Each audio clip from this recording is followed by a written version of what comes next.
1858 ईस्वी का भारत सरकार अधिनियम। अगस्त 1858 ईस्वी में ब्रिटिश संसद ने एक अधिनियम पारित कर भारत में कंपनी के शासन को समाप्त कर दिया। इस अधिनियम द्वारा भारत के शासन का नियंत्रण ब्रिटिश सम्राट को सौंप दिया गया।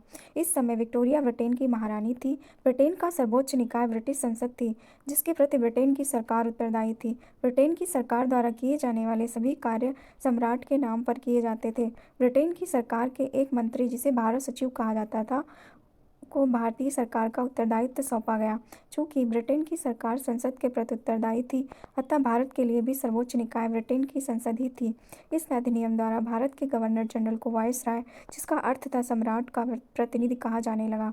महारानी विक्टोरिया द्वारा एक घोषणा की गई, जिसे लॉर्ड कैनिंग द्वारा 1 नवंबर 1858 ईस्वी इलाहाबाद के दरबार में पढ़ा गया। उद्घोषणा में सभी भारतीय राजाओं के अधिकारों के सम्मान वादा किया गया और भारत में ब्रिटिश क्षेत्रों के विस्तार पर रोक लगा दी गई। अगला पॉइंट है, इसमें लोगों के प्राचीन अधिकारों व परंपराओं आदि के सम्मान और न्याय, सद्भाव व धार्मिक सहिष्णुता की नीति का अनुसरण करने का वादा किया गया। नेक्स्ट पॉइंट है, इसमें घोषित किया गया कि प्रत्येक व्यक्ति जाति और धर्म के भेदभाव के बिना केवल अपनी योग्यता और शिक्षा के आधार पर प्रशासनिक सेवाओं में प्रवेश पाने का हकदार होगा।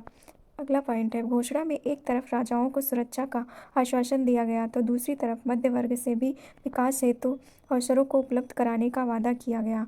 लेकिन धीरे धीरे यह साबित हो गया कि जिस अवसर की समानता की बात उद्घोषणा में की गई, उसे लागू नहीं किया गया। भारत की प्राचीन परंपराओं के प्रति सम्मान के नाम पर ब्रिटिशों ने सामाजिक बुराइयों को संरक्षण देने की नीति अपना ली, अतः विदेशी शासकों द्वारा सामाजिक सुधारों की ओर बहुत ही कम ध्यान दिया गया और जब भी भारतीय नेताओं ने इन सुधारों की मांग की तो उनका विरोध किया गया।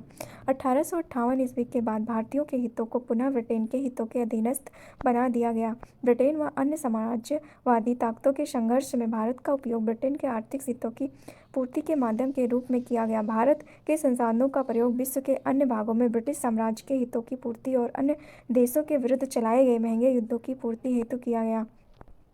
निष्कर्ष है, महारानी विक्टोरिया द्वारा की गई उद्घोषणा 1857 ईस्वी के विद्रोह का परिणाम थी और इस उद्घोषणा में यह विश्वास दिलाया गया कि भारतीय लोगों के साथ जाति, धर्म, रंग और प्रजाति के आधार पर कोई भेदभाव नहीं किया जाएगा। इसमें भारतीय राजाओं को भी यह विश्वास दिलाया गया कि उनकी प्रतिष्ठा, अधिकार और गरिमा का सम्मान किया जाएगा और उनके अधीनस्थ क्षेत्रों पर किसी तरह का अतिक्रमण नहीं किया जाएगा।